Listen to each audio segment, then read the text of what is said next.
ತುಂಬಾ ಜನ ಬಾಸ್ಗಳು ಬರ್ತಾರೆ ಹೋಗ್ತಾರೆ, ಆದ್ರೆ ಇಲ್ಲಿರೋದು ಒಬ್ರೆ ಲೋಕಲ್. ಜೈ ಡಿ ಬಾಸ್. Thank you. ಜೈ challenging star D boss. D boss. D boss. ನಮ್ ಬಾಸ್ ನಮ್ಗೆ ಯಾವಾಗ್ಲೂ ಹೇಳ್ಕೊಟ್ರದು ಒಂದೇ, ನಮ್ ಕನ್ನಡ ಸಿನಿಮಾ ನೋಡಿ ಕನ್ನಡ ಸಿನಿಮಾ ಬೆಳೆಸಿ ಹೊಸೊಬ್ರಿಗೆ ಅವಕಾಶ ಕೊಡಿ, ಹೊಸೊಬ್ಬನ್ ಬೆಳೆಸಿ ಅಂತ. ನಾವ್ ಆ ಮಾತನ್ನ ಯಾವತ್ತೂ ಮರೆಯಲ್ಲ, ಅದನ್ನ ಪಾಲಿಸ್ತೀವಿ. ಬಾಸ್ ಪರವಾಗಿ ನಾವಿವತ್ತು ಬಂದು ಇದು ಸಾಂಗ್ ಲಾಂಚ್ ಮಾಡಿದೀವಿ. ಅವ್ರ ಪರವಾಗಿ ನಾವೇ ಒಂದು ಡೈಲಾಗ್ ಹೇಳ್ಬಿಡ್ತೀನಿ ನಿಮ್ಮ ಒಪ್ಪಿಗೆಯಿಂದ.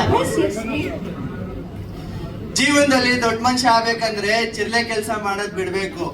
ಏನ್ ಬಿಡ್ಬೇಕು? ತಾಯಾದಿರ ಹೆಣ್ಗು, ವರಮಾನ ತಂದಿರ ಗಂಡ್ಗು, ಮಚ್ಬಿಟ್ ರೌಡಿಗೂ ಈ ಸಮಾಜ ಬೆಲೆ ಕೊಡಲ್ಲ. ಅಂತರದಲ್ಲಿ ನೀನು ಮಚ್ಚೇ ಬಿಟ್ಬಿಟ್ಟು ಬಂದಿದ್ಯಾ.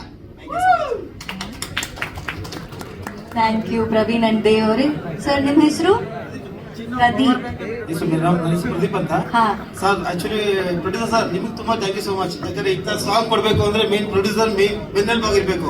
ಅಂಡ್ ಡೈರೆಕ್ಟರ್ ಸರ್ ತುಂಬಾ ಇಷ್ಟ ಆಯ್ತು. ಟ್ರೈಲರ್ ಬೋನ್ ನೋಡಿದೆ ನಿಮ್ದು, ಅದೊಂಥರ ಸಸ್ಪೆನ್ಸ್ ಆಗಿತ್ತು. ನಾನು ಯಾಕಂದ್ರೆ ಮೊನ್ನೆ ಸುಮ್ಮನೆ ಸರ್ ಇಂಟರ್ವ್ಯೂ ಎಲ್ಲ ಚೆಕ್ ಮಾಡಿದೆ ಸರ್. ನಿಮ್ಮ ಇಂಟರ್ವ್ಯೂ